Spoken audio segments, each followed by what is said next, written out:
Chapter 1. Detektif Miu. Kalau ditanya kapan terakhir kali gadis berumur 15 tahun yang memiliki rambut pendek sebahu berwarna hitam pekat mengalami kesulitan, mungkin ia akan menjawabnya dengan jujur bahwa sekaranglah ia sedang mengalaminya. Bukan persoalan mengenai nilai sekolah yang merosot, bukan juga persoalan yang sedang terjadi tentang bahan pokok yang naik drastis. Bukan itu. Ia tidak perlu memikirkannya, karena bapaknya yang mengajar sebagai analisis keuangan di lembaga pendidikan salah satu universitas ternama di kota Bandung, Jawa Barat, memiliki gaji yang cukup. Bapaknya juga bisa mengelola keuangan yang baik bagi keluarganya di kala krisis moneter 1998 terjadi. Jawaban sebenarnya yaitu mengenai kasus baru yang ia dan temannya terima, sebuah kasus yang belum pernah ditangani keduanya. Bahkan, insting kuatnya pun tak yakin bisa membantu. Ia tidak mengira keputusannya melanjutkan peran sebagai detektif remaja di lingkungannya bersama dengan temannya, Bayu, akan mengalami fase ke tahap ketidakpercayaan diri. Kalau boleh memilih, gadis bernama Mila itu lebih baik menangani kasus pencurian daripada kasus romansa percintaan. Mil, tebak Nenek mau bikin apa? Suara neneknya yang penuh semangat itu membuat Mila merilekskan sedikit pikirannya yang sedari tadi terus bergemuruh meminta solusi. Dari persediaannya yang sudah ada di hadapannya seperti coet, piring, garam, nasi yang masih mengepul, dan opak bakar, Mila sudah tahu harus menjawab apa. Tutuk opak. Neneknya itu akan membuat makanan kesukaan Mila. Hal yang ditunggu-tunggu jika kakek dan neneknya pulang dari kampung halamannya di desa Cipete, kota Sumedang. 3 hari yang lalu, nenek bersama dengan kakek membawa oleh-oleh berupa cemilan opak bakar, ulen, buah-buahan yang dipetik dari pohon milik kakek seperti pohon salak, pisang, mangga, dukuh, dan lain-lainnya sudah memenuhi kediaman Mama Konita, mamanya Mila. Tutuk opak! Asik! Mila nggak sabar buat makan tutuk opak buatan nenek yang mantap markotop. Jawabnya dengan gembira hingga kini senyumnya mengembang di wajah kecilnya yang sebelumnya murung. Balas neneknya lagi sambil melayangkan jempolnya ke arah Mila lalu melanjutkannya dengan bersenandung. Walaupun neneknya sudah berumur 50 tahun, tapi ia masih bugar dan selalu menyanungkan lagu yang Mila tidak ketahui. Suara pintu yang menutup secara tiba-tiba membuat Mila seketika menoleh ke sumber suara. Nenek khawatir deh kedagang deh kudu gitu. Sekurang wanya hirup teh keduru kunda jalan mau mata bisa hirup sorangan. Gerutu kakek sambil berjalan ke arah meja mengambil lap lalu duduk di dekat tumpukan salak kemudian membersihkan kulit salak yang belum dibuka. Melihat cucunya kebingungan mengenai arah bicara kakeknya, neneknya sedikit berbisik kepada Mila dan menjelaskan bahwa suaminya itu sudah kesal sejak pulang dari rumah temannya yang berada di dekat alun-alun kota Bandung.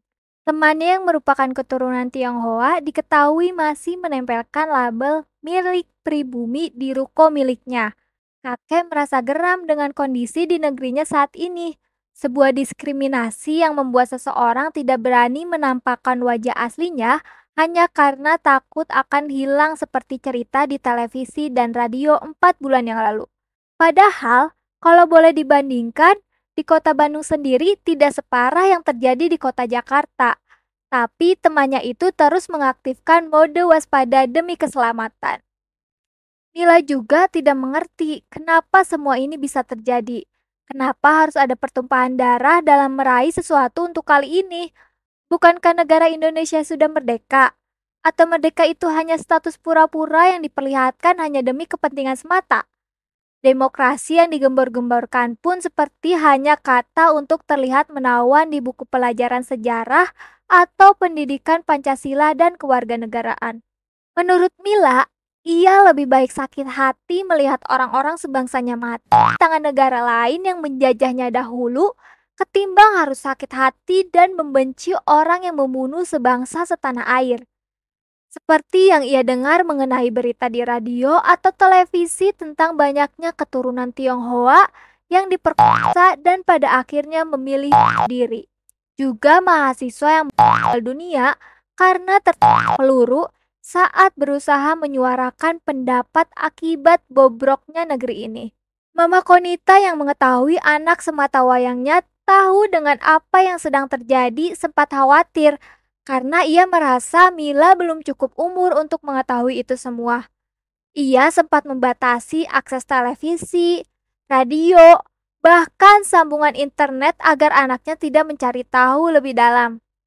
Tapi Mila mencoba meyakinkan Mama Konita bahwa cepat atau lambat ia pasti akan tahu dan tidak ada yang salah jika mengetahui kebenarannya pahit di negeri yang ia tempati lebih cepat dari anak-anak lainnya. Tora nila no marana bayete kumaha. Aman? Tanya kakek ingin tahu dengan kondisi teman cucunya itu karena takut Bayu kehilangan percaya diri sama seperti temannya. Aman kok, jawab Mila dengan yakin kepada kakeknya yang ia sebut dengan panggilan I. Panggilan I sendiri sudah menjadi kebiasaan keluarganya memanggil kakeknya itu. Tidak ada arti apapun sebenarnya. Mila sendiri tidak menanyakan alasan dibalik panggilan itu. Menurut Mila, sebutan Ii cukup keren untuk memanggil kakeknya. Mila mah anaknya kan nepatin janji. Lanjut Mila dengan penuh keyakinan yang membuat kakeknya tersenyum bangga karena cucunya itu bisa merangkul temannya dengan baik. Halus, eta karak cucu ee. Yang artinya, bagus, itu baru namanya cucu Ii. Yang Mila balas dengan tersenyum sopan. Berbicara mengenai janji yang dimaksud Mila itu sebenarnya mengenai 4 bulan yang lalu. Saat itu, Mila khawatir kepada Bayu saat mengetahui dari Anita, adik Bayu, yang mengatakan bahwa kakek dan bapaknya pergi ke kota Jakarta 3 hari yang lalu dan belum pulang. Anita dan mamanya dilanda kecemasan dan meminta doa agar keduanya bisa pulang dengan selamat. Bayu sendiri adalah anak dari Pak Rusli yang merupakan keturunan asli Sunda dan Mama Indri yang merupakan keturunan asli Tionghoa Muslim. Wajah Bayu yang ia miliki merupakan warisan dari Mama Indri, sedangkan rupa Anita mirip dengan wajah Pak Rusli. Anita dan Mama Indri juga tidak ikut ke kota Jakarta untuk menjenguk saudara dari keluarga Pak Rusli karena harus menyelesaikan pesanan nasi kuning untuk perayaan syukuran temannya. Setelah kurang lebih 2 minggu menunggu kepulangan Bayu dengan penuh kekhawatiran, Mila langsung bergegas ke kediamannya dan menangis di hadapan keluarga Bayu. Kesedihannya sampai mengutuk oknum-oknum yang membuat semua ini terjadi agar tidak tenang hidupnya dengan digentayangi oleh arwah-arwah yang sudah direnggut nyawanya secara tidak adil.